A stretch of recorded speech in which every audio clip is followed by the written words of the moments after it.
Markets have obviously taken a pretty significant hit as we are approaching not only the Bitcoin halving, but an Ethereum ETF. Is it going to actually happen, or is BlackRock stepping in and manipulating these markets once again? It's time to discover crypto. Ow! Ow.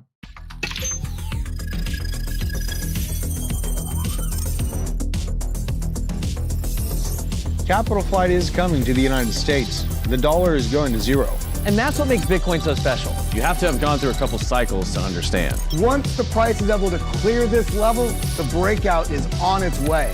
This is your indication to jump in now.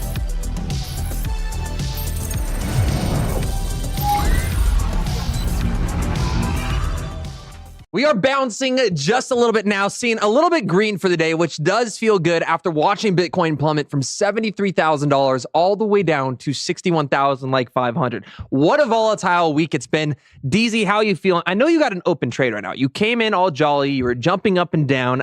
What? Are you rich now? Oh, should I go ahead and share it? Well, I wasn't prepared to show it. I do have the screen up here. All right, I pulled it up. I'm still in the slurf long. I closed another 20%. Right around when we briefly broke above 100, took some pretty good profit. I was asleep during the wick, and so that's why I didn't quite catch that top. But I caught a little bit of this, I caught a little bit of this, and we're still just letting some ride to Valhalla. And I'll be watching this current level. I might go ahead and put a stop. So I might go ahead and put a stop. Are you over $1,000 now then in profits? If I close everything out now, yeah. But wow. Right now, I think it'd only be about 850. And I'm still in the Cardano long, everyone, since you brought it up. And we're breaking even. We're still holding even here. So still slightly in profit. You can still see it is still green. Making money off both directions of the market. Well, we're watching Bitcoin right now approach $64,251. Up a little bit in the last hour, up over 1.2%. Ethereum back over 3,200. It was absolutely wild just to blink and see Ethereum go from like 3,800 to like $3,000 in the span of 24 hours. Massive buying opportunity that took place right now. And guys, I do want to, again, this is really important. We have an insane clip we're going to be sharing with you guys today that is actually from Scott Melker's stream where he interviewed Eric Balchunas and of course, Safer, who predicted the launch of the Bitcoin spot ETF. We're going to be breaking that down live and their expectations and where they see Ethereum ETFs being approved, because this could shift everything in this market cycle for altcoin season. But we also have BNB here up $530. We have Solana still well below 200. I think actually there might be an opportunity coming in for Solana here because, again, seeing it already break 200, 210 bucks all the way back down to 174, it is battling for that number 4 spots. We have XRP here under 60 cents again. Our Cardano is at 61 cents. And AVAX in the top 10 here, 1.7% today. For the 24-hour movers here, guys, we have KuCoin, KCS up 13.7%. Pepe up 14.5%. Starkneck up 10.9%. Fetch is starting to move a little bit. Stacks leading the markets as well today, up 9.2%, over $3 again, approaching all-time highs. It said, you know what, screw this pullback. We're going to keep hitting all-time highs despite Bitcoin by dropping by 10%, which is just showing how strong the ecosystem behind Bitcoin is starting to really grow. We have Thorchain now up 8% and Arweave 8.7%. Are you watching in any of these cryptos? I know obviously Pepe moving is good for you because that's generally going to mean meme coins are bouncing a little bit from the pullback they've had. Well, I'm looking at Arbitrum and Optimism coming in right below Monero and Arweave, and it's interesting to see that the ARB sell pressure, was similar to Polkadot. Now, we covered this in all our Polkadot videos. Polkadot had huge unlocks, huge cliffs coming, and everyone's saying, oh, sell pressure is going to happen on this day. And then what we saw was sell pressure leading up to the day, a little bit of chop during the day. And then after that, it seems like a lot of the sell pressure is already exhausted. Yeah, let me click. I want to click on this because he showed it yesterday. If you go to Arbitrum's price chart here, guys, if you click on, just go to probably the 3-month you'd want to do. When it's on price, make sure you just go over to the market cap and click on it and see what happened to the token supply. It is just a massive doubling from about 2.5 billion up to 4.5 billion. So it does go to show, yeah, even though there was this massive unlock of tokens and have doubled that supply, we could be seeing that price action that Polkadot saw in the video you created where we saw the unlock actually push up the ecosystem, because a lot of the money from those tokens actually just fled into a lot of the DeFi and the layers that are being built on top of that. So yeah, well, speaking of being built and speaking of videos, folks, if you did not watch last night's video, you are doing yourself a disservice. You got to make sure you have notifications on. You got to make sure you're sub to this channel. If you haven't been here before, we bring you live content 5 days a week. We posted this last night. We shared on X and YouTube at the same time here, and I covered a handful of Cardano DeFi tokens. This is a stable coin, so just forget about Mehen or Mehen, MinSwap, Fluid tokens, and Liquid Finance. And if we go to Tap Tools, the number one performing altcoin in the Cardano ecosystem was Fluid token. So we actually end up getting the number one gainer right there. You can see it. And we had another AGIX, other coins that we're fans of. Iagon also being one of the top gainers. And Cardano is largely flat. So all these are, gaining. So about a 10% pump if you jumped in on that. So those who have the notifications on, you got in on these coins early, go ahead and congratulate yourself. Yeah, and for market sentiment here, I'm actually very shocked seeing us with all the panic. Yes, I mean, there was panic. It was immediately already getting the tweets coming out with bears saying, oh, we were right. It's the bear market again. We're going to 0. We're going to 10K.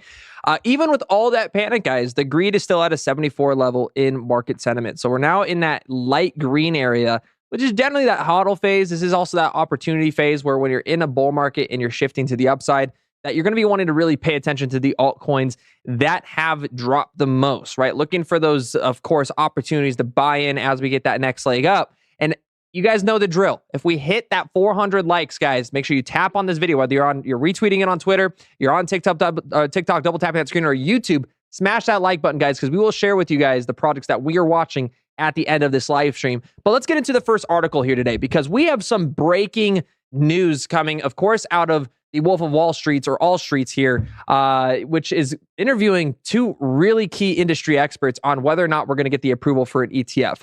So before we get to that video, we need to talk about this. BlackRock launches $100 million tokenized asset fund using Ethereum.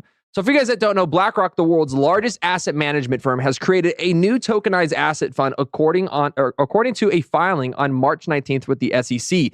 The initiative, dubbed the BlackRock USD Institutional Digital Liquidity Fund, is registered in the British Virgin Islands and developed in partnership with San Francisco-based Securitize. And I just got an ad on my screen, so we got to let it change real quick. But Securitize, a company focused on asset tokenization. The technical details of the fund and which asset classes it aims to tokenize were not disclosed in the filing and remain unclear. On-chain data, though, suggests that the fund has been seeded with an initial capital of $100 million in USDC on the Ethereum blockchain. So this is going to be the first step in this kind of big shift into something known as RWAs, which is a huge trend. If you guys follow a lot of the XRP community, a lot of that ISO 222 standard, this is a new topic where we're getting a lot of volume. It could be a new trend moving into this cycle. So the altcoins you're going to want to watch, we're going to cover a few of them in this episode with you guys today. But let us know in the comments, what are WA tokens that you guys are watching? Which ones are you picking up that you think are going to affect real world assets? The establishment of the BlackRock USD Institutional Digital Liquidity Fund is reflective of the increasing interest in the tokenization of real world assets. BlackRock's crypto journey, of course, guys, Larry Fink here recently highlighted the strategic importance of Bitcoin and ETH ETFs as precursors to wider adoption of tokenization in the financial industry. He said these products would open the door to a significant shift incorporating digital assets into conventional financial practices. And the key word again there, guys, is these Ethereum ETFs as precursors. Is the Ethereum ETF actually going to happen? Are we going to see this coming in May? And I want to get your guys' predictions in the comments too as well, guys. Do you think the Ethereum ETF is going to be approved in May? I'll get your first thoughts here, DZ. Well, breaking news.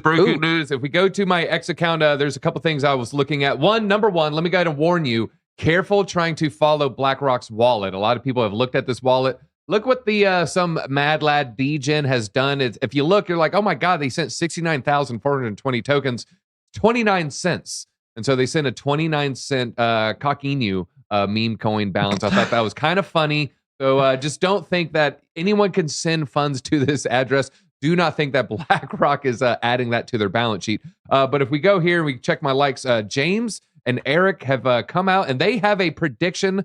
They have a number, a specific number here. And if we look right here, this is James talking about an Eric. Note 35% isn't 0%. So our odds for the ETH May deadline are now down to 35%. This is the older one, and now it is now even fallen further to 25%. And I'll find that tweet in a little bit. So interesting news there. Yeah, and here's exactly why for you guys that are listening in. Hold up. Do you guys have the audio here for the? Yeah, they do now. We're good. Cool. We'll full screen it here. ETF and the odds there. Want me to take this one, Eric? Yeah, James is fresh off a deep dive on it. Yeah, I'm still writing on more parts of it. Yeah, so we were cautiously optimistic. Like you talked to me, I was on your show. We thought there was greater than 50% chance. I mean, you look at the court case from Grayscale, you look at what they did with the Bitcoin ETFs. We have Ethereum futures and Ethereum futures ETFs. Like it just makes sense to go through that same precedent, that same process, just apply it to Ethereum. There's no reason to believe this would like force them down a rabbit hole where they have to approve other products. Like there's a wall set up here. There are no other CME futures. So for all those reasons, we're just like, it just makes sense. The most common sense way to address this is to allow an Ethereum spot ETF to get through, allow ETH to convert. And we kind of just assumed the SEC was going to go through a similar process they went through with Bitcoin. And we're not seeing it. We're seeing some stuff on the issuer side, but any of the updates we've seen are not indicative of any conversations that they're having with the SEC. There's not like unique stuff. So when we saw the Bitcoin ETF switch from in-kind to cash create, like no issuer would do that. That was obviously the SEC telling them to do this. Right now, we're seeing some issuers try to file for allowing staking in Ethereum. We don't think that's going to happen. We don't think the SEC will allow staking, at least to start, similar to how they're not allowing in-kind transactions for Bitcoin. They won't allow in-kind for Ethereum either. So for all these reasons, we're basically 60-ish days out. When we went to 90%, it was because we saw that ARK and 21 shares filing, right? And that filing was indicative to us that there was conversations happening between the SEC, and we were hearing rumblings before that the SEC was moving on this. So once we saw that filing, we were like, okay, this is it. That's why we went to 90%. Yeah, so before we get Eric's response, because he goes into will Grayscale sue the SEC, kind of similar to what happened with the court cases last year. The two biggest takeaways I hear from this is one, there is not going to be another crypto ETF at all in 2024. Like Ethereum is the only one that is the closest at having a shot, but it's very clear that just because Ethereum would even be approved, that there is no substance to think that there is going to be an ETF for an XRP or a Chainlink or anything to follow that thereafter in 2024. The second part was these revisories that we've been seeing with the staking. And people, we were even talking about this yesterday, because if they're to implement staking into these ETF filings, institutions would definitely look at that as dividends. You're going to get rewards and payouts for this. But of course, James is coming out here and saying that, no, that's definitely not going to happen. They don't see a world where staking would be, exists within these ETF filings. So what are your thoughts and takeaways, at least on that initial thought behind, of course, what James is saying with the ETF filing? Is this going to affect altcoins negatively in May? I think it already has. I think we saw a little bit of the bloodbath that we've seen recently. I think a lot of it was related to this ETH ETF dismissal, or just unlikelihood that it was going to be approved. And I think there's people with like the Bloomberg terminals. They're looking at some of this data, and they're just basically assuming that, this is not looking good. It's not looking good for, if an ETH ETF is denied, I think Chainlink falls. I think Solana falls. I think even Cardano falls. Yeah, I would have to agree. I think this is going to definitely, affect altcoins in the alt season that we hear about differently, and of course May. But there is tons of opportunity, and I don't want you guys to take away this as necessarily a massive negative bearish catalyst for the industry, because there's tons of opportunity emerging in other sectors. Whether that is RWAs, in my perspective, is going to be a lot of Bitcoin's ecosystem. We're going to explain why here in just a little bit. But we need to know why. So is there going to be someone that's fighting for us? Is Grayscale going to sue the SEC over this decision? And Eric Balchunas brings up a fantastic point on that in this interview right here. Rumblings. That was 91 days out. We're 60 days out now. Yeah. Go ahead. We have sources, Scott. Like, we're not just putting our thumb in the air. Okay, we're like poking around and asking around, and nobody has reported any comments from the SEC. And somebody put it to me, the SEC is not going to give themselves 2 months to deal with comments. It's just not how they roll. This is the government. Everything's like, talk about interstellar. This is like the planet that everything takes a long time. It's like there's the crypto planet, then the regular world, and then the government world is like really slow. So I think it just doesn't look good. We're not at zero, but the other thing that I think is this part noteworthy here is huge take. Gensler, in his heart, he thinks Ether's a security. For sure. And I think he just can't stomach it the same way he could stomach the Bitcoin as a commodity at a 33 Act. So, but the argument there is, well, they did ETH futures, which I made, 2 months ago. But as I thought about this more, the ETH futures ETFs were not launched in a normal way. This was almost a game of chicken played by this company named VolShares, and the VolShares ran the stop sign and forced the SEC for a cease and desist. And at that moment, the SEC was just dealing with the Grayscale lawsuit loss, and they just weren't in a place of strength. And I think they were just like, they just kind of got run over. It wasn't like they said, yeah, ETH futures are great, let's launch them. They kind of got cornered into it. And so I don't know if approving ETH futures is necessarily the gotcha that people think it is in this case. So then you go back to, well, how can they possibly deny it? And we think that they're going to use correlation. And we think that's what the meeting with Coinbase was about. So they had one meeting with Grayscale and Coinbase, and we think they wanted to unpack the correlation study Coinbase did that found that ETH futures were as correlated as Bitcoin futures, because they're probably writing up a correlation study that's worse. You know, they're, you know, as I like to say, they're going to torture the data till it confesses, and they're going to find a way that it's going to look bad, and they're going to just deny it based on that, we think. And that also is almost lawsuit immune, because the whole fraud and manipulation thing was shot down because the spot and the futures market were too correlated. So if you do, so yeah, I love what he just said there. They're going to manipulate, they're going to torture the data until it folds, essentially. Like, they're going to find a reason to not approve this ETF coming in May. And that's why they've been reducing their prediction from, of course, the 50 or 60% plus that it was 60% at one point, now down to 35, and then now down to 25%, which is what you just showed on Twitter right there. So, you know, of course, I want to ask, what's the biggest takeaway that you are getting from this? Because, of course, you've talked to both these individuals on a lot of the ETFs. You've covered the story for months on end. What does this mean for ETFs in your perspective, you know, moving into 2024? Well, I will say Eric and James, they kind of laid out a pretty good reason. And if you recall, they related to Interstellar, the movie Interstellar, talking about time dilation. They said the government is not going to just accept, 2 months for us to review a certain part of the process, aka you get to say, hey, here's why I think it's good or bad. And then they look at all the letters and they form a committee, then they have an opinion, then they release the opinion. 2 months isn't enough time for that. I think you and I know it's enough time, but I looked up what is the ratio on Interstellar, because he said, there's the crypto world, which moves faster than normal. Then there's the regular world, consider something like Wall Street, then there's the government world, and the government world is the slowest world of them all.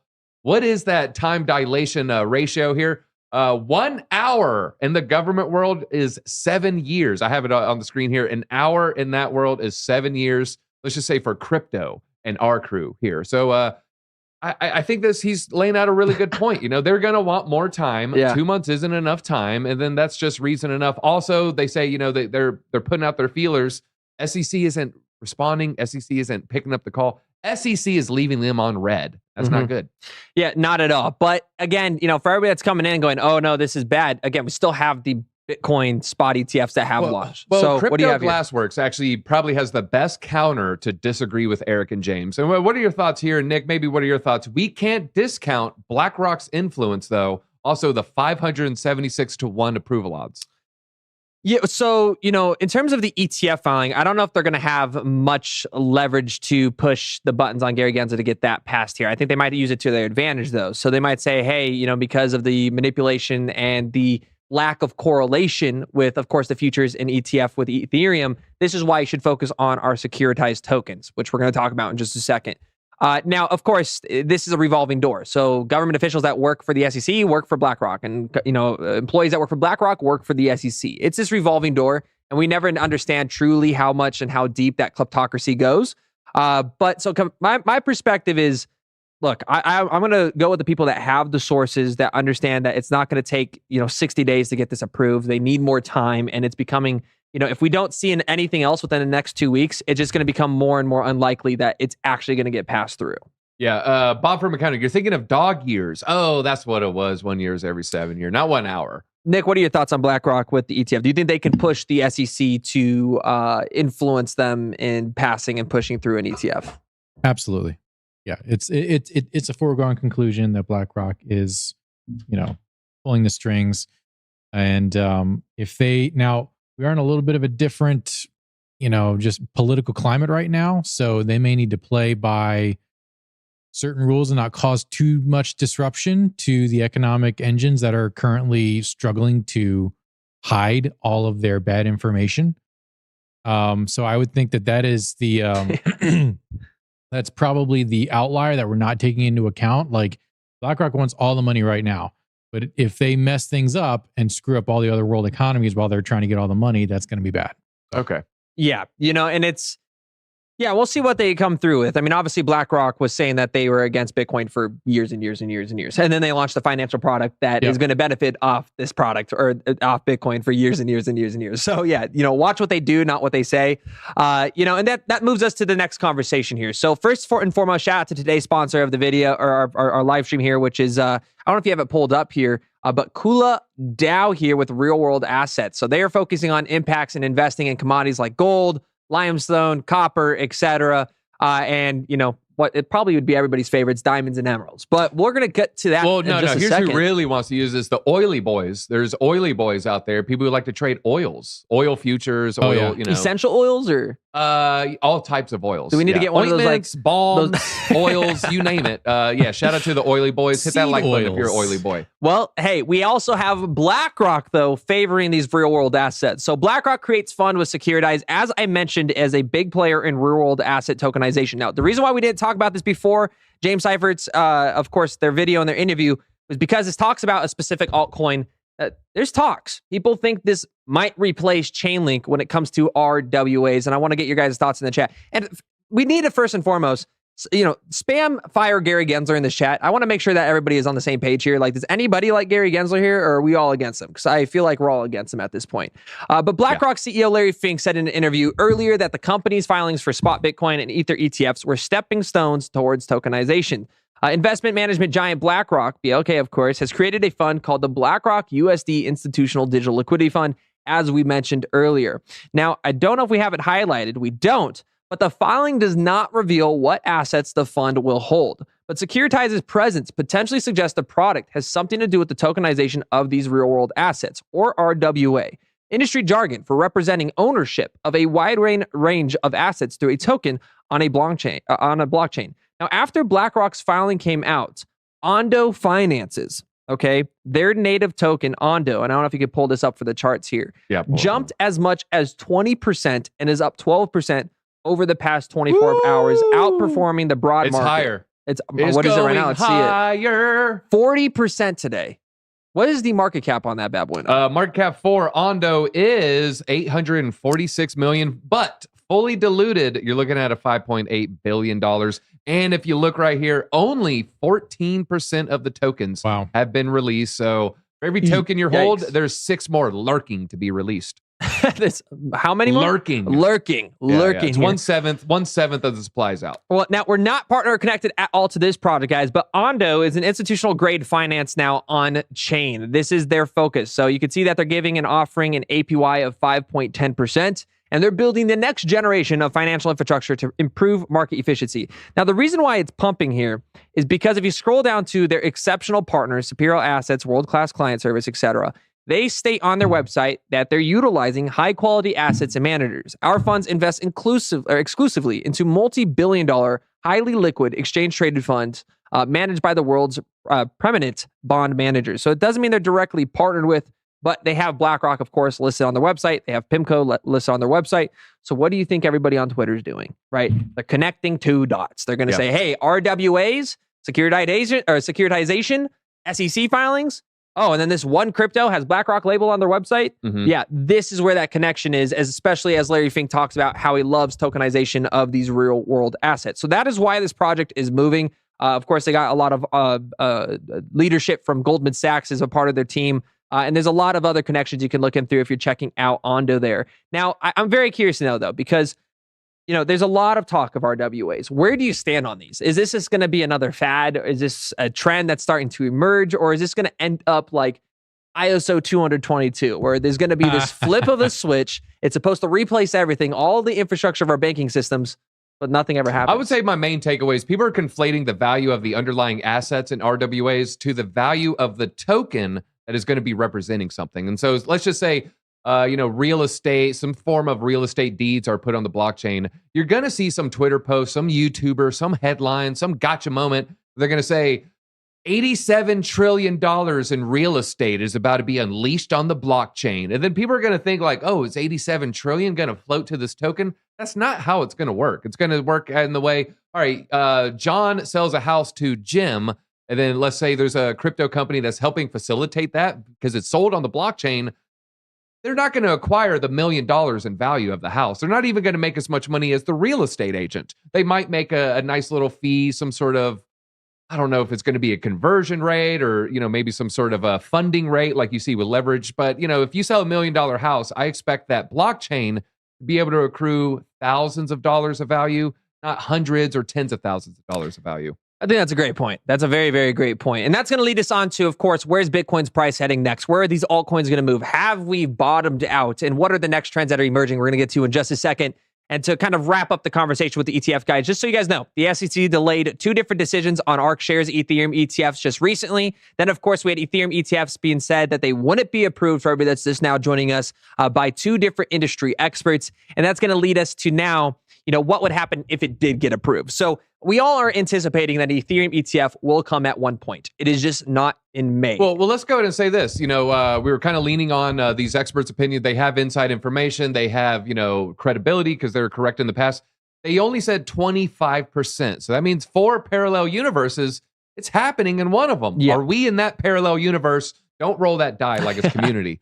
Well, Standard Chartered thinks the same that we are, and they believe that ETH could hit $14,000, chat. $14,000 if Ethereum gets approved for their ETF filing here. Now, let me know. I want to know your guys' price predictions. I'm going to read through this article, but let me know your guys' price predictions on Ethereum in 2024. Standard Chartered has predicted that Ethereum could reach 8,000 by the end of this year and 14,000 by 2025. Ethereum is, by the end of this year and 14,000 by 20. So does that mean on December 31st of 2024, it's going to just go up, $7,000? By 2025, I think they may bet by the end of the year there. By 2020, oh my God, whoa, that's the God candle on New Year's Eve. What's happening? It's reverse Y2K. Yeah, do not get too drunk because you're going to want to take profits on New Year's Eve this year, guys. Oh man, my hangover, I didn't take profit. Ethereum is currently between 2 important events that we see driving price upside, wrote Geoffrey Kendrick, head of Forex and crypto research at Standard Chartered. It has just had a structurally significant upgrade, and U.S. regulatory approval of ETH ETFs is expected in May. So even without the ETF, we can't ignore the Denkin upgrade. Okay, this was huge. We have seen the amount of gas fees on layer 2s go down to near zero. I mean, we're talking like 1,000th of a penny for a transaction cost, which is an amazing breakthrough. And Kendrick also noted that the network's recent upgrade could be another factor driving the price up of Ethereum. So even without the ETF, in January, JP Morgan predicted that Ethereum could reach $5,000 by the end of the year. I think that's a very conservative based viewpoint. And I think with the Denkin upgrade and the advancements we're seeing in the L2s as we progress towards larger scale Web3 gaming, right? We're starting to see hundreds of millions of dollars flood into Web3 gaming, as well as just all these other DeFi protocols and ecosystems. We can get a much higher price action for Ethereum, pushing us back to that $7,000 to $8,000 range without the Ethereum ETF, which means, guys, we're talking this market's just getting started. All right, There's let's tons throw of out opportunity. bold predictions. People like our predictions. A lot of times our predictions play out pretty well.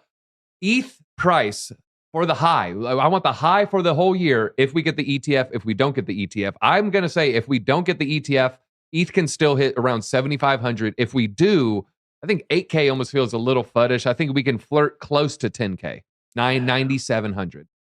I'm going to say around the $75,000 to $8,000 range for that. Now, what I have to say, though, is like me and you were very conservative on the price action of Bitcoin and where it would be at by the Bitcoin halving with Ethereum, and it blew past our expectations. Yes. So right now, our track record is very, very strong. God. It may be weak in the sense that we're not predicting the highs, but, if you were to, hop into these markets, you would have made a ton of money in this bear market. So look, I would love to see it at 10K. I'm going to have to go with that conservative perspective, though, saying, hey, Ethereum has not hit all-time highs yet.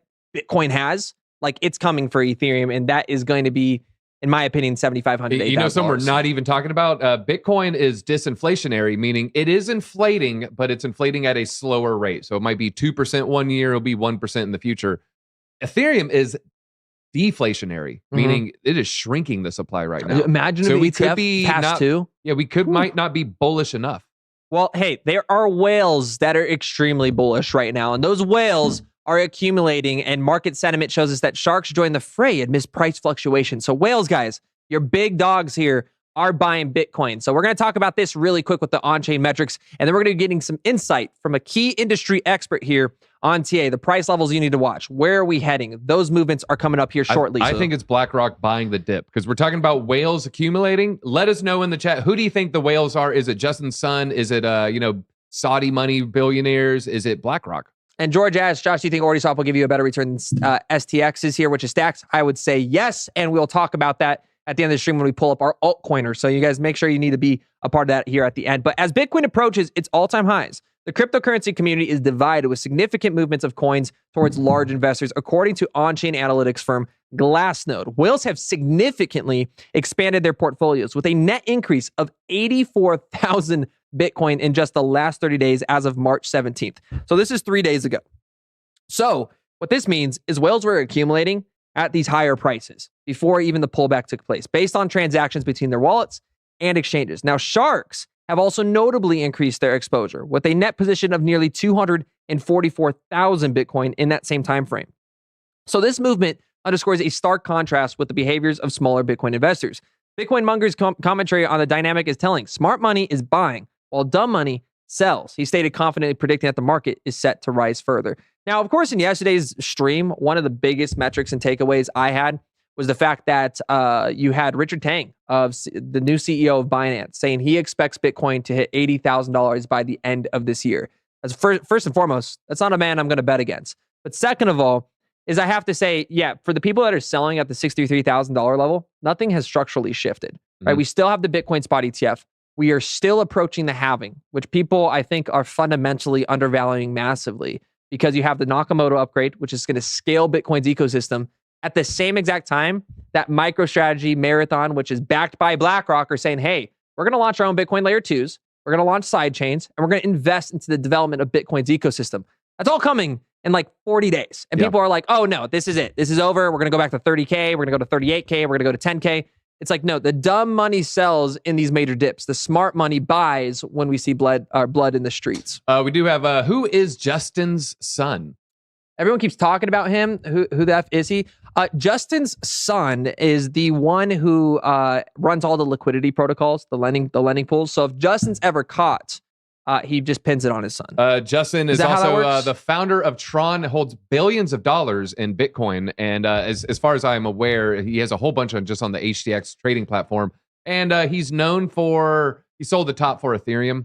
And so, he sold the top twice. And so didn't he just buy $500 million worth of ETH recently? I think he bought it with his Tether Tron, Tron Tether. And it came at the same time. Many of you do not remember this, but Justin's son unveiled his Tron-based Bitcoin Layer 2 roadmap on February 26th. So another billionaire. There's something that gets me excited about Bitcoin Layer 2s that nobody's talking about. So what is the hot thing that's happening right now with the big conferences and everything? What's the hot narrative? AI. AI is the hot narrative. All right. And we keep worrying about these robot armies, and the robots are going to replace us, and the robots are going to have agents and autonomous agents. And as Bitcoin develops a strong, robust DeFi, let's just assume there's a scenario. I don't know what the odds are. Let's say it's 1%. Let's say it's 99%. There's a scenario where robots are going to talk amongst themselves and they're going to transact amongst themselves. What currency would you think that a super smart AI would use? Would they use USD? Are they going to use Jerome Powell's money printer? I think they're going to use, I could see a scenario where robots pay each other in Bitcoin. And imagine where robots start accumulating Bitcoin. I know this is just a fantasy. What if they get smart? They're smart enough to counterfeit. Well, and they just start printing endless money. Like they just know how to digitize counterfeit. They figure it out, and then they just crash our entire banking system. Well, there was the double spin. Bitcoin has crashed twice, and it was resilient past those moments. It was the first early years of its day. But you know what? Speaking of days, people want to see charts for days and the daily chart on the charts. How are you doing today, Lab Daddy? Lab Daddy's here. You know what? A couple comments on some of the stuff you guys said, with Gary Gensler. Everybody here, hit the like button for the fact that the SEC is getting held accountable and they got sanctioned based on what they did with Debtbox. That's absolutely wonderful. I think that the stacking of losses that the SEC has been enamored with lately, I think may also have an impact on what their decision making is going to be in the coming future. Now with the ETH ETF, all right. Well, the question is, before we get into that, Kelly, I need to have your take on the thing I was just mentioning. What is the currency robots are going to pay each other? People are going crazy. WorldCoin is thrown out there. Litecoin also thrown out there. I do think it's going to be Bitcoin. But before we get into all that, Kelly, what do robots pay each other in? Could be Bank of America. Wow. That's amazing. Right. Didn't see that one coming. All right. Well, what about BlackRock and Bitcoin? You're about to say. Well, with this ETF, we were making the comment about the 500 and some odd whatever to 1 ratio of how much they win. I think if the ETF gets delayed, because we haven't seen movement on that, I don't think that will count necessarily as a loss, because I can't really see over the rest of 2024 that the ETH ETF does not get approved in some capacity. And with BlackRock being involved with that heavily. So I would call that a bit of a draw. We'll have to see how that happens throughout the rest of the year. But you know what? This market's moving right now. People get worried with this little drawback, but we got some charts to show. I want to break this down to just share a little bit of confidence in these charts. This is a chart from Matthew Hyland, and this is a great indication right here with the RSI. Relative strength index. Everybody wants to think this is overbought or oversold. No, it's the strength of the trend, right? It's the strength of the buying and selling pressure in the trend. On this pullback, look at how much higher we are here, and look at how much the RSI is reset. Look at it in this capacity, and you can see that we are setting a wonderful, even if we drop a little bit lower from here, we're still well in the bullish sort of narrative of strength, because we're above the 50 line, and we're at the same level on the RSI at the last time we were at this price was $42,000 for Bitcoin. Same thing we're seeing with Ethereum. The last time we were at this level on the RSI, price was down here at $2,200. So things are looking very bullish. And in the long run, yes, are we getting this is what I call a stair step. We have rise, retrace, continuation. It's all up to all of us that are trading to determine when you want to jump in. And I'm going to help you with that here in just a moment. Now, upside price action. We have very thin order books right now. You don't need to dig through all this data. Essentially what this is showing is we have basically very thin order books or sell walls between now and $75,000, which you can see here on High Block as well. High Block, the next level that we really have a lot of color, even if you don't know how to read this, where's the bright colors? There's a little bit of basically previous all-time high level, 69,000, but it really gets bright up here at the $74,000, $75,000 region. Now, beautifully, this is an update that came that posted during since the stream was live.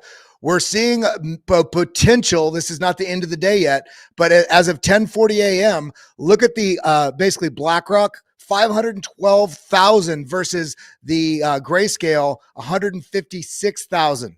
So we're seeing a lot more interest on the BlackRock data points here for the ETF. So we may start getting that turnaround on what we're seeing in the ETF flows today. So we'll have to keep track of that.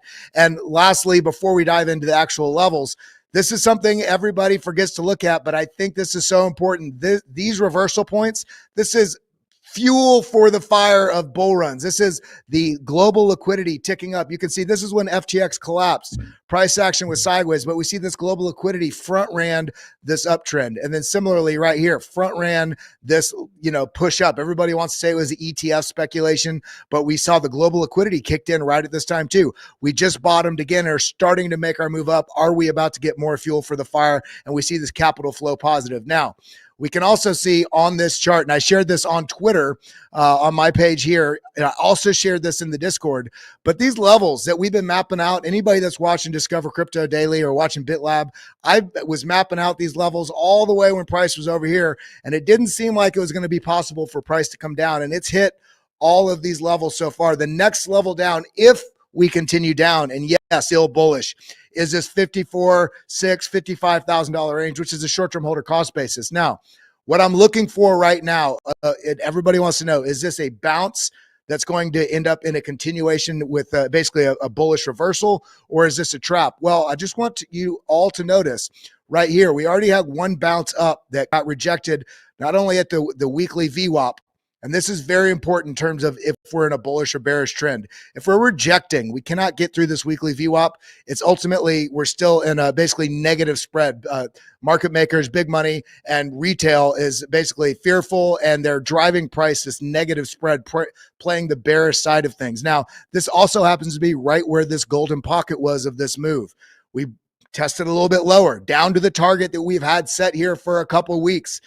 Now, on this move up, we are currently facing some resistance right here at this 382.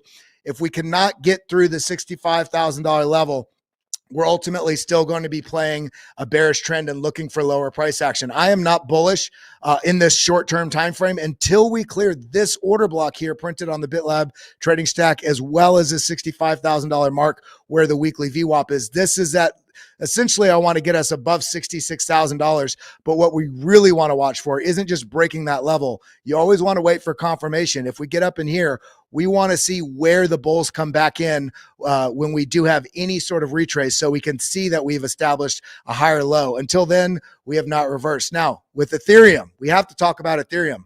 Very similar structure here. Lost the VWAP and have just been getting rejected on it, playing this negative spread. In fact, we just tried to slice through it and are currently on a little bit of a rejection now. But look at where we came. Right to this target that we've had outlined for a few weeks, and it didn't feel like it was possible here. This is why it's important always to map out levels in the eventuality that the price action goes to those areas, because that means you have a plan. So we're bouncing currently right on this macro previous resistance, now testing it as support, and this is wonderful. But what's more interesting is looking at this Ethereum to Bitcoin. Why? Because this line, this white line, if I come out here on the weekly or 2-week chart, that is a 7-year trend line that goes all the way back to December 2016, January 2017. And we are flirting, honestly, kind of flirting with disaster, because technically we've broken below it. In this case, on the smaller time frame, we can still call this a deviation, but we really want to see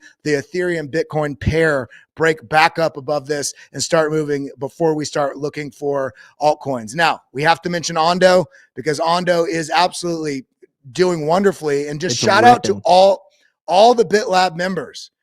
By the way, this green line, this is where we announced it in the Bitlab Discord.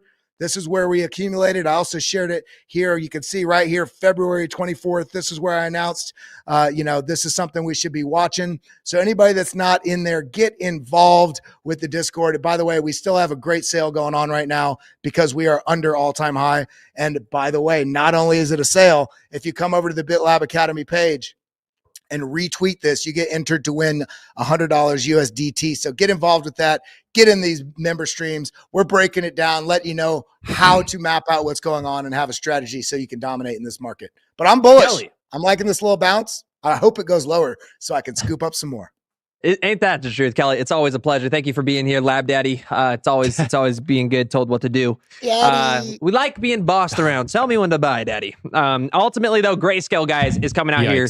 And now moving off with the bullish transition, guys. Get bullish, get excited. These markets are just getting started. Grayscale is announcing plans to drop fee in their GBTC Bitcoin ETF and massive outflows. I'm just going to cover the headline here. Essentially, they're getting more competitive with their competitors because a lot of people are outflowing their ETFs to either other filings or taking profits. And of course, this will help with retention of their own clientele. We have institutions also, though, looking to deploy Bitcoin as liquidity on Lightning Network to earn yield. So Bitcoin Lightning Network, a lot of people might think Lightning Network's dead, but look at the running total of transactions on all nodes. People go, who uses Lightning Network? Well, it is up and to the right. When in doubt, zoom out at those charts and realize how much is actually being utilized. The liquidity provider LQWD Technologies has partnered with Amboss Technologies to establish further institutional liquidity on Lightning. So more adoption coming to, of course, institutions that want to utilize Bitcoin and earn yield and use DeFi protocols, whether that's borrow, lending, vaults. Those are the first products I see that are going to be developed in that ecosystem. And that plus, are when going to benefit the most. Skynet talks to the robot dogs, it can't wait 10 minutes for that Bitcoin block. Yeah, not at all. It's got to get to it right away. And you have now, though, guys, this is a huge takeaway. We've covered it a few times, but is going to be Bitcoin surpassing gold in investor portfolios. Spot ETF inflows propel market to new heights. So I don't need to kick a dead horse at this point. We understand, guys, gold is not outperforming Bitcoin, and I don't think it's ever going to outperform Bitcoin. But of course, we are seeing that more investors are favoring Bitcoin over that gold there for you. Now, I wanted to get to this article really quick because I want to trash on Greenpeace. Greenpeace is absolutely gross. Let's get some L's in the chat for Greenpeace, because Greenpeace USA tried coming out once again with the Bitcoin misinformation. Willy Woo, great economist on Twitter here, said, I'm loving the latest misinformation attack on Bitcoin. 400 million plus Bitcoin holders who all did their own research versus 3.5 million Greenpeace members. The CEO should have done their own research before accepting a $5 million payoff to do a FUD campaign. So this was obvious. The CEO and the people behind Greenpeace, I don't know if they actually were paid the $5 million. I do know, though, they received, of course, political donations to favor certain agendas. Now, Greenpeace came out here with a massive article and was like, oh, yeah, Bitcoin's bad for the environment. It's too loud. It's noisy. It's annoying. It's bad for our carbon footprint. And, of course, they got fact-checked. Why? Because Greenpeace is full of idiots. It's a bunch of low IQ leotards that are getting paid just to have a voice for politicians that, are trying to push a certain agenda. This was wrong. This is almost as wrong as trying to take away all the nuclear energy with Greta Thunberg over the last decade and a half, right? They are just failing. They are wrong. ESG doesn't work, and Bitcoin is true ESG, and that's why they're scared of it. And I wanted to just cover that because it's just gross to see them actually still have a voice. But you know what? They're really good at throwing Campbell's soup at priceless paintings. Oh yeah, that's those are the exact type. Like, hey, we all have our skill sets. Can we just maybe put them in a certain institution? Where can we put these people? Can we just push them? I know when I think of someone throwing Campbell's chunky soup at the Mona Lisa, I think that person really has a good grasp on renewable energies and the complexities of an electrical grid. Yeah, they definitely understand the system. And then what's the funniest part of it is like they're gonna just ask the government for more money. They're like, more socialism. Anyways, though, here guys, yeah, Greenpeace sucks. That's the overall takeaway from there. Hey, I tried to actually give them money when I was a teenager. They were in my town. I was like, you know what? I like parks and forests and clean rivers. I like all these things. If that's what it was for. I want, less pollution. That seems like something good. And I was like, yeah, I just wanted to give them like $20, something. They're like, no, you gotta sign up for auto renewal. And they wouldn't let me just do a one-time donation. They're like trying to get my bank account information. I was like, I just want to give you $20 and you're making it hard. It's like Scientology. They're like, oh, just come join us. We have a great community of friends. Wait, you haven't checked your thetan level We lately? don't shave. Thetan level. Oh, man. You got to get your thetans Hey, guys, checked. breaking news. Go to CoinDesk right now. CoinDesk. The Ethereum Foundation is under investigation by a quote-unquote state authority. I don't see it on CoinDesk. I see consensus prices are going to increase. CoinDesk. This literally just came out 10 minutes ago. Okay, let me go type to the this live in. wire. Yeah, Livewire. I got it here 8 minutes ago. Ethereum Foundation under investigation by state authority. Hit that like button. You gotta if you zoom like out the there. breaking news. Yeah, let me go ahead and move it There a we go. little to the up. There we go. All right, so Center it. Center it. Yeah. Pivots. Well, Pivots. wait until the next camera screen, and then I'll have to move it again. We scroll down here. The ETH Foundation, this nonprofit behind ETH, is under investigation by an unnamed state authority, according to the group's website GitHub repository. The scope of the investigation and its focus was unknown, and according to the commit dated, this is over a Scroll month down ago, a little bit more we too. received a voluntary inquiry from a state authority that included a requirement for confidentiality. They did not return a request for comment here. The investigation comes during a time of change for their tech. It's all right. I want to scroll down the meat and potatoes here. Previously, so they've never been contacted. Previously, they contained the following disclosure. So they used to say this. We have never been contacted by any agency in the world in a way which requires that contact not to be disclosed. We will publicly disclose any sort of inquiry from these agencies that falls outside the scope of regular operations. This was then removed along with the website warrant canary here. It's usually a warning there. So this warning would normally indicate that they've never been served with a secret government subpoena or document request. So it looks like they have been served with a secret subpoena. Very, very interesting here. So it's kind of just weak FUD. We do have some possible explanations. Could be a Swiss regulator. Could be SEC. All right, so some to watch. Any rumors of activity the SEC and its counterparts are engaging may be correlated with the deadline the SEC faces. So this could be something with the SEC ETH ETFs. This could be related to what Swiss regulators have been doing. They just had a Cardano staking ETF. This could be a good thing, right? Although, why do they want to keep it secret? Hey, we're looking into ETF approval. Because the SEC is facing scrutiny and they want to use it to find like Balchunas said. He said, they want to manipulate the data and torture the data until it makes I'll tell you sense exactly. for them. I'll tell you exactly why they want to keep it. If it is the SEC, they want to keep it secret so their words can't be used against them in the court of law, which is a thing that happens. Anything you can and say will be used against you. Kind of like how the former SEC director Hinman, I have right here on the screen, made millions from a pro Ethereum firm during tenure. This is, of course, from years ago, and this is why I think maybe, let me zoom out there for you a little bit. Scotty might have actually hit the nail on the head. Right. Can approve an ETF if you're under investigation. Ooh. I think that's it. I think that's it, actually. W to Scotty. It's just the Scots. It's Scott Melker. It's Scott Swing. We got the Scotties in here just dropping the alpha. I would have to agree. On that. Well, we also have the SEC, thankfully, as maybe they're dropping secret subpoenas against the Ethereum Foundation. Guess what they're also requesting for?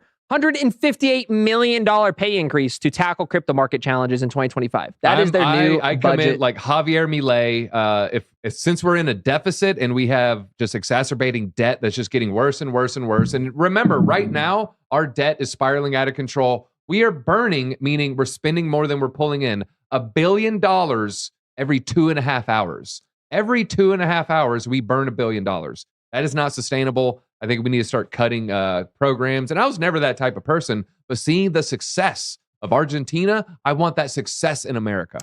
Yeah, well, shout out to Tom Emmer, who came out on Twitter and said no, period, to the SEC's request for an extra $158 million from federal budget to police crypto's Wild West.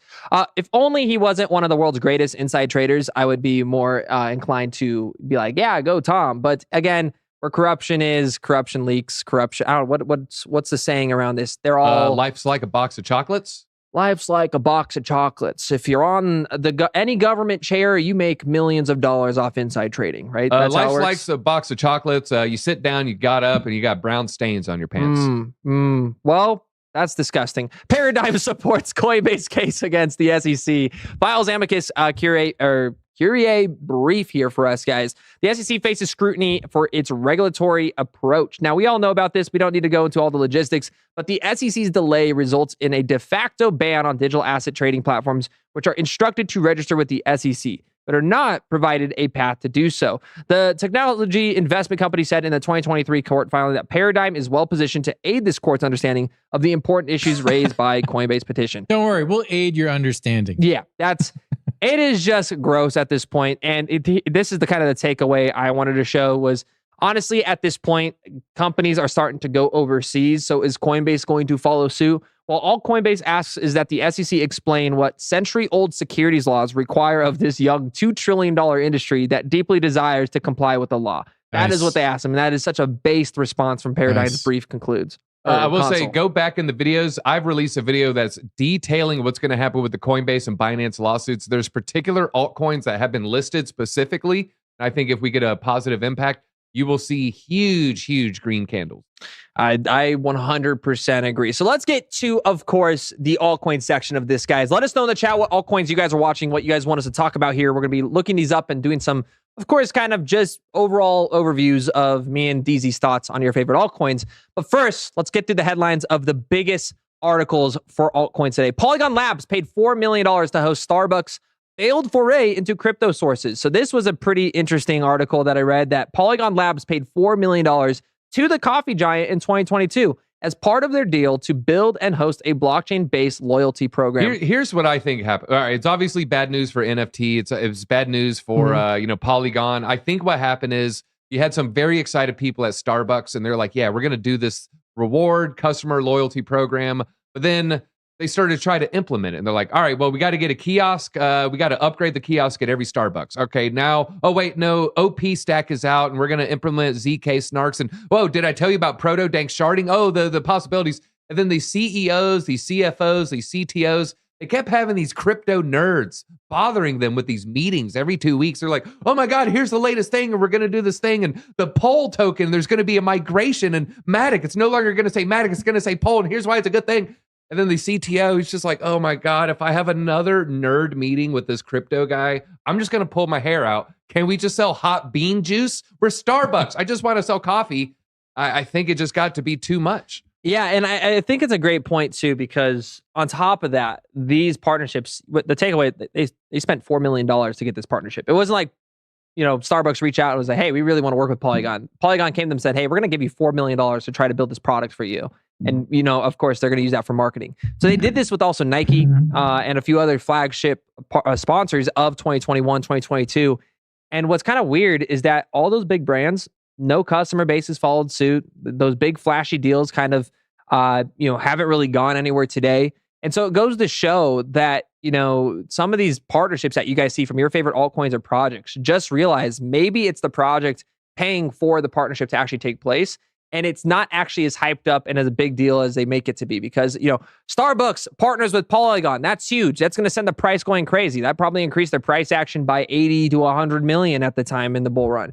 So $4 million to them is nothing. They made it back just based off the announcement, but it doesn't mean, it's going to have any effect on the longevity of that crypto. So this comes out as a person familiar with Polygon Labs' current thinking and their current team now today, that they're no longer going to be focusing on these big flashy deals. And they're a remnant of the past and previous leadership strategies. Now they're focusing on building innovative tech and inking partnerships, the person said. So now focusing more on actual development and product building over flashy designer partnerships. Yeah, I think they secured a lot of partnerships, and I think they started seeing the writing on the wall. 6 months into the Starbucks meetings, you're like, they're probably looking at each other like Starbucks isn't even going to do this. You know what I mean? I doubt that they woke up this morning and were like, what? I imagine that the writing has been on the wall for a long time. And so they probably saw, the efficacy of this strategy, just not really there. Not at all. But where it is now is going to be the $100 million gaming fund that Polygon is uniting with Immutable. So this is where they're building, guys.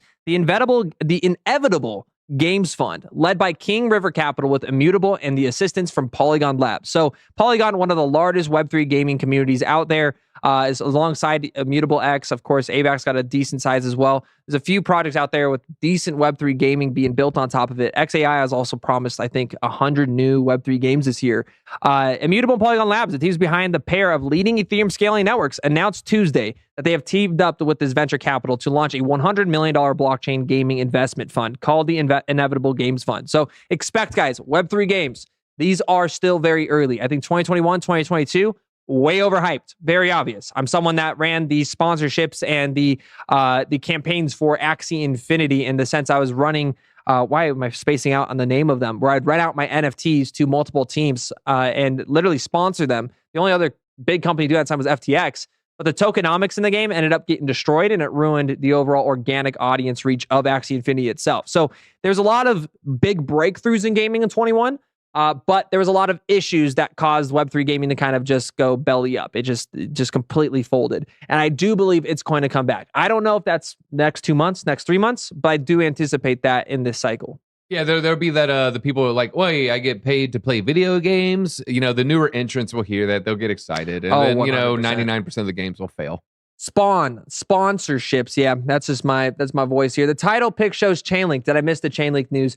Yeah, it's essentially BlackRock stepping on RWAs and pushing down Chainlink and propping up. Right now, Ondo is kind of the leader there. They're not propping up Ondo specifically, but Ondo is kind of gaining the mainstream attention against the RWA. I didn't get to share this. I think Chainlink's revenue from the actual tokenization of RWA compared to CCIP revenue is a drop in the bucket. I wouldn't worry too much about a Chainlink valuation if they aren't like just the number one onboard portion of a particular part of RWA narrative. Yeah, Chainlink deserves to be top 10. I think, just with the video you released in that relation was huge, just realizing, wow, this isn't even public yet. And it's still kind of in beta, I believe, wasn't it? Yeah, and I think that whole industry's in beta. Say I'm trying to sell you a car and we're doing it online and we did it all on the blockchain. I don't think when it first happens, I don't think it's just going to be one chain just handled all of that. I think, there's going to be maybe some stable coins involved, maybe on a L2, then there's the L1, then maybe there's some cross-chain CCIP Oracle data. It's going to be touching a lot of different cryptos. Yeah, I 100% agree too. We have AI and gaming, also DeFi Pen. What's DeFi Pen? Have you heard that category? Or do you mean D-Pin from there, Kev? Time to buy AVAX. It's down 20% in the last 2 days. So for AVAX, that is going to be one of those projects you may want to start watching because Avalanche, it's down 20%. It is top 10 now, but that's because it just had a massive run, guys. So AVAX went from $8 to $9 all the way up to $52.83 in this last year. So it's done a 5x at its market cap size. Yeah, zoom out. So while it's 20% down, click that max, click that yearly. I mean, it's barely down from its all-time highs of 60, or not all-time highs, but yearly highs of $60. So is it a good opportunity? Again, I think when we see these major dips, when we see these major pullbacks, you guys want to buy when everything is red, when it's, when it's bleeding out, when the markets feel like everybody's panicking and it's going to go lower. Everyone's going to line up to buy Bitcoin at 75K. Your friends, your family, all of Twitter, all your bulls are going to say, yeah, you got to buy at 75K. But the moment it drops by $12,000, it goes to 63K. No one buys. It happened at 15K. It happened at 20K. It happened at 30K. It happened at 40K. And everyone tells themselves, I'm going to buy Bitcoin when it goes back down to 55K. I'm going to buy Bitcoin when it goes back down to $44,000. And the problem is one, either price never gets to that point ever, or two, it gets to that point, and then those same people go, you know what? Actually, it's going to go lower, so I'm not going to buy it. All right, well, let's give the people what they want. Yeah. They want to know. All right, so I was going to buy some Avalanche, but maybe there's a better Avalanche because Avalanche has just pumped. You just kind of alerted me to that. What is a better buy than Avalanche today? I got one I could lead with, and I've talked about. It's actually the last one I bought. I'd say Polygon MATIC is what I would say. Probably not bad. Tia. I think Tia is on sale right now. You look at Avalanche compared to its all-time high. All right, it was 64. Now it's 54. I don't know if I see too much of a deal right there. But when you go here, you're like, oh, this thing was like $22, above $20. Now it's only 13. I see a little bit more opportunity from 22 to 13 than I do to 65 to 55. Yeah, and so what I'll wrap up with it, because I started ranting off, was now might be a time that you could kind of take some of that sideline stuff and dollar cost average in. I personally would be going with Polygon. Polygon's under $1 again right now, and I think it's just criminally undervalued. What do you think of the chat's choices here? We have Dot as an as an example, Algo, and Atom as maybe some the stronger. Algorand, I'll say the meme ones. I'll never hold Algorand. It is like one of the worst performers. I mean, it performed decently, I guess you could say, in 2021. But in this bear market, it's been one of the worst performers. And so what I like to look at is the products that are still successful in the bear markets, not only having the volume of 21, but the thing is, guys, it's about trends. And like the reality is the retail audience coming in is going to want the next shiny, beautiful object. So can Algorand do a 3-4x? Sure, 100%. But I'm here to make that money in crypto and get out and not hold on to a bag forever. So, they were focusing on carbon credit, green narratives, which I just hated. They're partnered with the Hillary Clinton Foundation. They go against every fundamental principle and value I have. Very qualified candidate. She's very qualified. Very, very qualified. That's why she continuously loses. Yeah. She's very qualified. She won New York Senate. Dude, she's very qualified, just go guys. look up Benghazi's email. That's all I'm going to say. She's very qualified.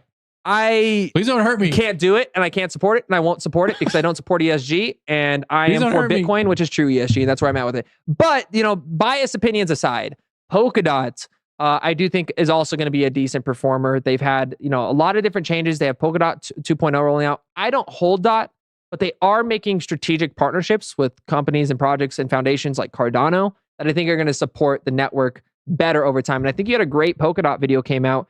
Polkadot is the reason why I just checked the altcoin I gave in that video. Akala, right? Printing. No. Well, Akala's doing great, and I said this is the next Akala. Well, you know what? Let's go ahead and start with What's the next Akala? Because that's what I was going to pivot to. Is I'd say I'd go for the system. Well, let's go ahead and take the first victory lap. You're right, because we gave you Akala. Akala was pretty cheap. You can see it right now. Very, very good day. It's it was a little bit higher, but it's up 100%. 7 days. You can see a lot of volatility. But yeah, we gave it a couple months ago, and it looks like it's God. Good job, everybody who jumped in. I'm staking mine, and I said, what is the next one? And to me, it is the parachain that's touching almost all the other parachains, HDX, and it is up 15% today. So if you jumped in, hey, wow, yeah. So that's what I was going to say was like with Avalanche or Polkadot, I'd be looking at their ecosystems, and that's exactly what we've been doing and showing you guys in these videos. And so shout out to that. What was the other chart you just pulled up though? That looked really big. So I was just saying, folks, this one is a sleeping giant. And I kind of talked about the pullbacks. Polkadot had a little bit of a pullback, and all the Polkadot altcoins had a little bit of pullback. This one dumped 50%. And I was just saying, hey guys, 50% felt a little bit overbought. And then you can see, hey, maybe the market's agreed. Yeah, that's, man, I think every call in our videos the last few months are just the problem is I'm I'm barely putting, I have too much like, Bitcoin or Cardano relative to these altcoins. And it's like, yeah, I made 14% on a small bag, but hey, all these little wins start to add up, folks. Oh, 100%. Does this channel have trouble with woman Hillary Elizabeth? No, not at all. There's actually a lot of people we really, really appreciate. Yeah, Josh is a huge Swiftie.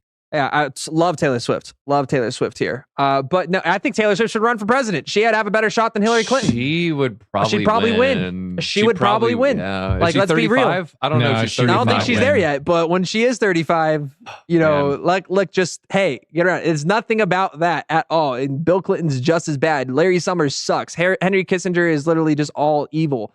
We can go on a list of people we don't like. I am totally dissatisfied with the viewpoint of a video on YouTube about Pulse Chain and Chia, the founder of Pulse Chain, is anything but interested in a solid project. Well, Pulse Chain just sucks. I'm sorry about that. Ethereum Gate, ETH Gate, we've talked about a lot on the channel here. Billionaire Bros is going to eat up other coins bull run. I would listen to Taylor Swift. Dude, if anybody has a fiance or a girlfriend, or if you like woman, right, you have to like Taylor Swift. Do you mean the John Lennon song, Woman? Yeah. Woman. You want to sing it for us? No. Well, what other altcoins we got here? Because chat's starting to go completely sideways here with anti-ESG. All right. Well, more altcoin news, everybody. We do have the Solana meme coin dominance on display. I think I haven't heard this metric before. I think it is a metric actually worth paying attention to. Let me just move it a little bit because we have different windows. We'll have to button this one down as well, Nick. So oh my God, on my screen, I'm so far on the right side. Solana meme coin dominance. Has anyone heard about that? And to me, I think this could be as predictable as like USDT dominance. Like this might actually be a really, really good metric to just look at Solana price action. I think once there's too much money in the Solana meme coin ecosystem, that money will flood back to Solana, and then it'll wash back and forth. Well, I think that's a perfect way to wrap it here with the watch list, guys. So, I'm going to give you guys some watch lists here for you. I know you're going to probably pull up some as well. Let's go ahead and head over to Coin Market Cap. So the narrative I'm watching, guys, someone asked earlier this stream, which was, of course, OrdiSwap. I said I would look at it at the end for you guys.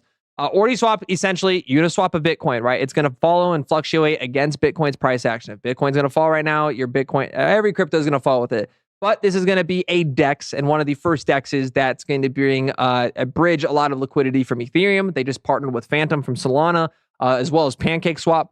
And they're allowing, a kind of an ease of access for retailers to buy, sell, trade BRC20s, ordinals, inscriptions, etc. So that is a platform I do like. But the biggest one, of course, guys, is Stacks. I still think Stacks, like if I had to choose altcoins, this is right now pushing all-time highs. It's literally at all-time highs right now. It's barely seen any pullback, even with the significant retracement we just had with Bitcoin. Sitting at $4.3 billion. Now, I can't come in here and be like, yeah, I would buy at this point because I bought at 46 cents, right? But Stacks is something I do believe can hit a $20 to $30 billion market cap. I think it's going to be the Polygon MATIC of Bitcoin's network, and they have their Nakamoto upgrade in 40 days. So I expect and anticipate a lot of marketing to kind of ramp up that price action moving towards the Bitcoin halving. All right. Those are my two big takes. Yeah, I think that could be pretty good. You know what? I just want to say right now, looks like it might be slightly on sale, and it is a book. Book is still going to cook, y'all. So right now it is, this is priced in Cardano. It's not 6 cents. It is 3.4 pennies. It was flirting with 4 pennies. I think a nickel will be here before you know it. Yeah. And then a dime, and I don't know if it'll go to $1, everybody. That's a 25x. That's a 30x. But I think it's possible. Well, what else is possible is smashing that like button on your guys' way out. Thank you for being here today, guys, and we will see you tomorrow. Bye. That's the exit. I'll too.